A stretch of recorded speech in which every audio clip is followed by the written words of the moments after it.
الرحمن الرحیم سبجیکٹ اسلامیات کلمہ طیبہ، جبکہ میں نے آپ کو اس کی ریڈنگ کروا دی تھی، آج ہم اس کی ذہنی آزمائش کریں گے، ٹھیک ہے۔ درست الفاظ چن کر خالی جگہ پر کریں۔ ہم نے یہ خالی جگہ ہے، ان کو پر کرنا ہے۔ دیکھیں آپ کو بلاک میں دیے گئے ہوئے ہیں ورڈز۔ ایک، پاکیزہ بات، عبادت، رسول، مسلمان۔ کلمہ طیبہ کے معنی ڈیش کے ہیں۔ ڈیش میں کیا آئے گا؟ پاکیزہ بات۔ کیا ہے؟ پاکیزہ بات۔ کلمہ طیبہ کے معنی پاکیزہ بات کے ہیں۔ حضرت محمد صلی اللہ علیہ وآلہ وسلم اللہ تعالیٰ کے ڈیش ہیں، رسول۔ کون ہے؟ اللہ تعالیٰ کے رسول ہیں۔ سچے دل سے کلمہ طیبہ پڑھنے والا ڈیش ہوتا ہے مسلمان۔ کیا ہوتا ہے؟ مسلمان۔ اللہ تعالیٰ ڈیش ہے، ایک۔ اللہ تعالیٰ کے سوا کوئی ڈیش نہیں، عبادت، کوئی عبادت کے لائق نہیں، یا عبادت کے لائق نہیں۔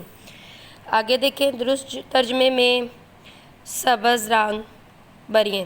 لا الہ الا اللہ، اللہ تعالیٰ ایک ہے، اس میں آپ نے سبز رنگ بھرنا ہے، کرنا ہے، ٹھیک ہے، اس باکس میں سارے میں۔ محمد رسول اللہ، محمد رسول اللہ اللہ تعالیٰ کے رسول ہیں، اس میں کرنا ہے آپ نے۔ اب نیکسٹ پیج پہ آ جائیں۔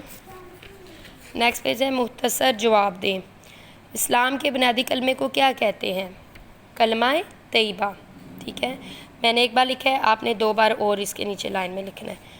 کلمہ طیبہ کے بارے میں حضور صلی اللہ علیہ وسلم کا فرمان لکھیں، جس نے سچائی کے ساتھ لا الہ الا اللہ پڑھا وہ جنت میں جائے گا، ٹھیک ہے، یہ جواب ہے اس کا۔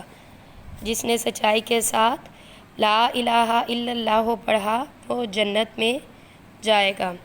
آگے ہے کلمہ طیبہ میں لفظ اللہ کتنی بار آیا ہے؟ 3 بار آیا ہے۔ میں نے ایک بار لکھا ہے، آپ نے 2 بار اور لکھنا ہے، 3 بار ٹوٹل لکھنا ہے۔ کلمہ طیبہ میں کون سے نبی کا نام آیا ہے؟ کون سے نبی کا آیا ہے؟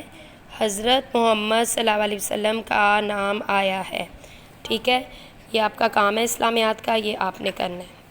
Thank you.